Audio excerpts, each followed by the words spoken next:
really do like chicken nuggets. They're good. Curtis, what you want for breakfast? Chicken nuggets. Okay. Chicken nuggets is like my family. The late great chef and TV personality Anthony Bourdain once claimed that the most disgusting foods he ever tried were 1. A warthog rectum in Namibia, 2. A fermented shark in Iceland, and 3. The McDonald's Chicken McNugget. Delicious and disgusting, the Chicken McNugget, unlike so many iconic foods, does not have some ancient history like sausages, hummus, olive oil, or beer, but rather is a creation of the hyper-efficient, hyper-fast, hyper-mass-produced world of post-war America. Soldiers had come back home after fighting the Axis powers abroad, rejoined with their girlfriends and wives, and had a lot of babies, hence the baby boomers. This transition led to the rapid rise of the suburbs, as developers had to construct cookie-cutter houses for all the new families. Those new families needed new appliances, utilities, and most of all, food. In an economy that had already transitioned from agriculture to industry, and soon to knowledge and service sectors. On top of that, many women had joined the workforce during the war, and while many went back to being homemakers, many others demanded entryways to the professional world. This balancing act between the family and the career meant that less time was there for home-cooked meals, and as a result, many families were turning to processed food. Many men had come back from the war living off of rations of processed delicacies like Spam. With industrialization, suburbanization, automation, and changing social dynamics, the mass proliferation of processed food began. A man by the name of Robert C. Baker, a foods chemist, had been studying poultry production at Cornell University. He had first specialized in cold cuts from chicken and turkey, but then moved on to his most groundbreaking invention yet. He created the Chicken Crispy by getting small pieces of chicken, coating them in batter, and then frying them. He coated the chicken in vinegar, salt, and starch so the batter would stick. Once frozen, it could easily deep fry without falling apart.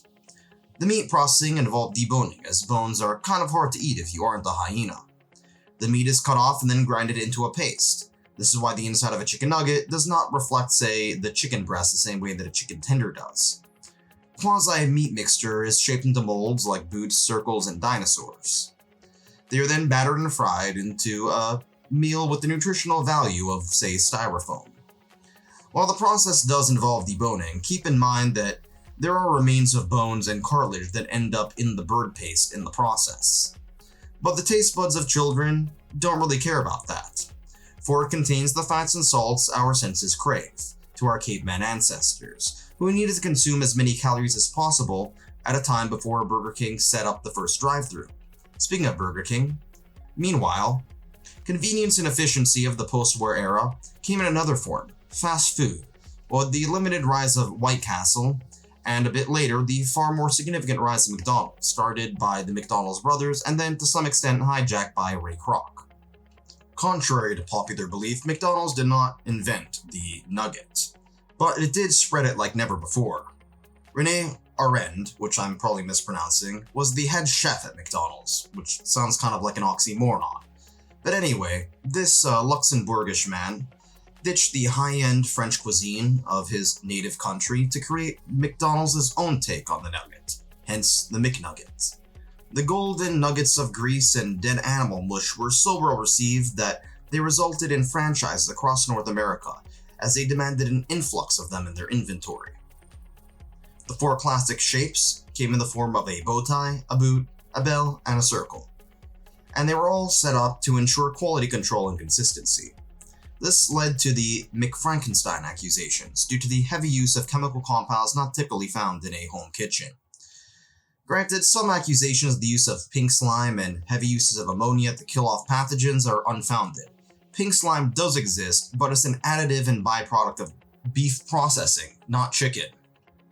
Your typical homemade tenders would involve ingredients like chicken, flour, eggs, breadcrumbs, salt, pepper, some herbs and spices. McNuggets, on the other hand, and other fast food creations involve a gigantic list of words you can barely pronounce. This does not mean that these ingredients are necessarily harmful, oftentimes they are not, but it is a testament to the industrialization and mass processing of what we consume. Nearly every fast food joint that sold chicken burgers would eventually create their own version of nuggets, and they would become a staple of nearly every supermarket frozen section across the developed world and an icon of children's food. In more recent years, pea protein and soy protein, among others, would be utilized by companies like Beyond Meat and Impossible Foods to create vegan nuggets that don't involve the suffering and death of animals, while managing to not taste like fried chunks of sawdust like older meat substitutes did. Today, nuggets are a global phenomenon. They encapsulate the innovation, creativity, mass production, logistics, desire, convenience, efficiency, gluttony, and disgust of our modern era, all at the same time.